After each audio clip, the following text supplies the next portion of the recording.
I think we ought to ask Peter a question.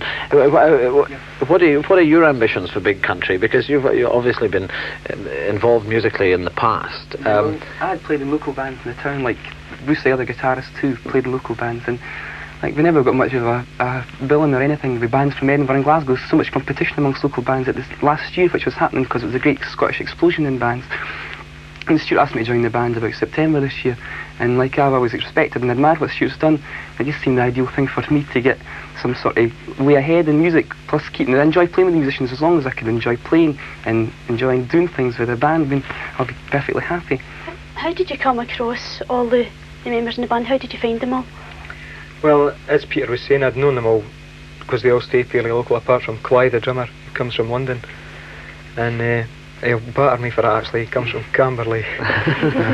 And so the most natural thing was to go and ask them, because I'd always enjoyed the bands they'd been in the past. Stuart, the band Skids obviously enjoyed great success, but how quickly do you expect Big Country to catch on, perhaps appear on top of the pops? It's hard to say. That sort of thing lies in other people's hands, really. Next week. You really have, though, got one fairly big break, which most bands, of course, would be very, very envious of, and that is you're going on tour, of course, with Alice Cooper, yeah, that's right, which is guaranteed, I think, to play to very large audiences. It's not a question. You're quite used to large audiences, Stuart. But what about Peter? How do you fancy the prospect of standing up in front I'll be quite happy. Several thousand people? One hopes. I'll be happy if the snake keeps away from me. That's all. But as you say, we're still doing the snake. Oh yes, it's to get its work permit first, though. Before we get into the country. But as I say, we're doing Dunfermline on the Thursday, then the Tuesday we're in Brighton Conference Centre, so it's going to be quite a different orientation. You're just going to have to get used to it, and just as long as we feel tight as a band, so as long as we could convince people that they're tight and what we're doing is good, like, because we've got to convince them, like people who have never heard Big Country, they're going to see Alice Cooper, so it means we won't have to work hard, and we're looking forward to the task. It's said that you were, well, already anyway, that you've interested the record companies. Is it independent labels, or is it the larger, the more sort of commercial record labels that you've been interested in? What would you prefer, anyway? Well, obviously the best thing for any band is just a company that's willing to work and come and go with them. I don't think it matters whether it's an independent label or a major label. It seems to me nowadays that most of the independents who have had any success try and make themselves like major labels, which I think is wrong in a way. How much of an advantage, Peter, is it to be involved with someone with the reputation of Stuart Adamson? Well, I know Stuart as a person, a friend, more than somebody being with the Skids, because I knew him when he was with the Skids, and he always tried to help us out when we were a local band, and it's basically that. I mean, it was an idea of the band starting off, and Stuart explained what this band would be all about, and I was really into the idea, so it's just a fresh start. I mean, I think it's the same with Stuart. He feels it's a fresh start as well as everybody else, and I'm sure we're both equally nervous about playing on Thursday in our opening gig, as Stuart will be the same as everybody else in the band, I think. Is that right, Stuart? Suppose recording companies are notorious for having very, very short memories indeed. How do you view the prospect of going and knocking on all the doors again and they'll be knocking on being nice to A&R men and all sorts of things? They'll knock on our door when we start playing, I would think. You think the tour's crucial to this the support on the Alice Cooper? Well, I think the band's just got so much going for it. It's just the feeling I get from the group is just really great. It's certainly, of course, the time for Scottish bands, isn't it? Because perhaps it certainly is. Perhaps there is more of a predisposition among London-based A&R men to come and listen to Scottish bands. Well, it's always a problem trying to get people from London not to take any interest in our Scottish scene, but with what's been happening over the past few years, more and more people have been willing to make what is now really a short trip. Do you think your writing has changed terribly much since you were working with Skids? Because we're going to play one shortly called The Lost Patrol, which tends to echo back to some of the things that it sounds as if it should echo back to some of the things you were doing in the Skids. Obviously there's bound to be some sort of carry across, because as I was writing music for the Skids, you can't just completely change your own personality overnight, but there are quite a few different aspects creeping into the music.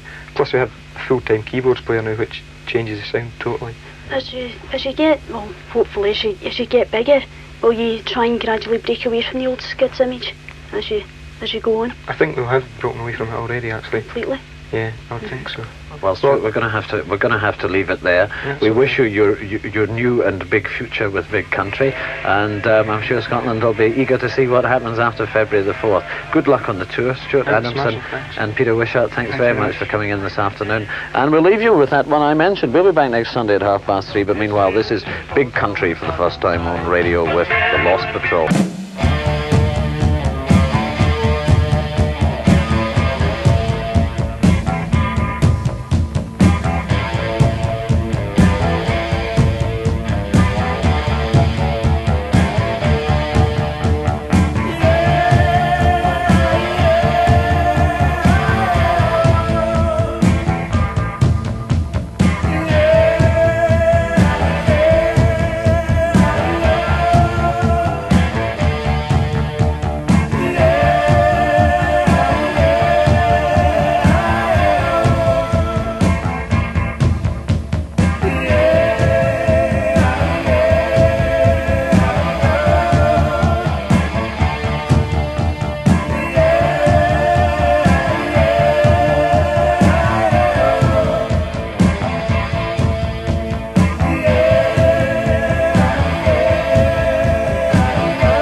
Between our lips is the missionary's tune. While men with open arms turn their faces half away. Observe as we approach that we have not come to save. We stand as thick as vines, though the fruit is torn away. There is no beauty here, friends, just death and lightning care. We save no souls, we break no promises.